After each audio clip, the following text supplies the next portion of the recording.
বৃষ্টি কমেছে, স্বাভাবিক হতে শুরু করেছে সরবরাহ। তবুও স্বস্তি ফেরেনি বাজারে। সবজি, মাছ, ডিম সহ বেশ কিছু নিত্যপণ্যের দাম এখনও ক্রেতাদের নাগালের বাহিরে। জনমনে প্রশ্ন, বৃষ্টি থামলেও কি কমেছে বাজারের উত্তাপ? সরকারের বাজার তদারকি আর অভিযান কতটা প্রভাব ফেলছে পণ্যের দামে? এসব প্রশ্নের উত্তর খুঁজতে রাজধানীর বাজার ঘুরেছেন সহকর্মী আলাউদ্দিন আল আজাদ। ক্যামেরায় ছিলেন শেখ নজরুল ইসলাম। কয়েকদিনের টানা বৃষ্টিতে সরবরাহ ব্যবস্থা ব্যাহত হলেও এখন আবহাওয়া কিছুটা স্বাভাবিক, কিন্তু বাজারে আর দাম কমে না কিছুতেই।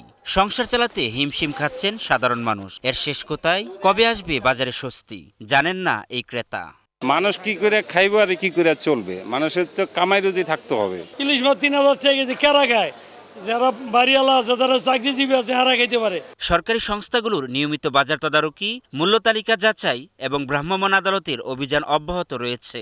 সরকারের তদারকি আর অভিযান কতটা প্রভাব ফেলেছে নিত্যপণ্যের দামে? এত কিছুর পরও বাজারে কমেনি মূল্যচাপ। সবজির দাম চড়া, পাল্লা দিয়ে বাড়ছে কাঁচামরিচের দাম। মাছ, মাংস, ডিম সহ বেশ কয়েকটি নিত্যপণ্যের দাম এখনো সাধারণ মানুষের নাগালের বাইরে। সাধারণ মানুষের নাগালের বাইরে সব মাছ, মোটামুটি ইলিশ মাছ তো মানে এটা একদম দুষ্প্রাপ্য, একটা বিদেশি বস্তুর মতোই দাঁড়িয়েছে। সারাদিনে 500 টাকা রুজি করি, আর 5 লিটার তেল কিনবা গেলে মনে হয় যে 3-4 দিনে কামাই লাগে। ব্যবসায়ীরা বলছেন, সরবরাহ পুরোপুরি স্বাভাবিক হলে এবং পরিবহন ব্যয় নিয়ন্ত্রণে থাকলে ধীরে ধীরে বাজারে ইতিবাচক প্রভাব পড়তে পারে। তবে ক্রেতাদের প্রত্যাশা, নিত্যপণ্যের দাম বাস্তবেই কমে আসুক।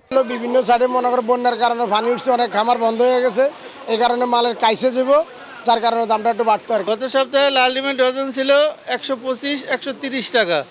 এই সপ্তাহে আজকে বিক্রি হইতেছে 140 টাকা ডজন লাল ডিমের। স্টক করে রাখা হয়েছে, চাকে রাখছে, ওই বড় যে আইতেছে, এই জন্য হয়তো একটু বাজার বাড়ছে। বৃষ্টি থেমেছে, ধীরে ধীরে স্বাভাবিক হচ্ছে যোগাযোগ ব্যবস্থাও, কিন্তু বাজারে এখনো মিলছে না স্বস্তির বার্তা। সরবরাহ স্বাভাবিক হওয়ার পাশাপাশি বাজার তদারকি নিশ্চিত না হলে সাধারণ মানুষের মুক্তি মিলবে কিনা সেই প্রশ্নই এখন ঘুরপাক খাচ্ছে। আলাউদ্দিন আল আজাদ, গ্লোবাল টেলিভিশন, ঢাকা।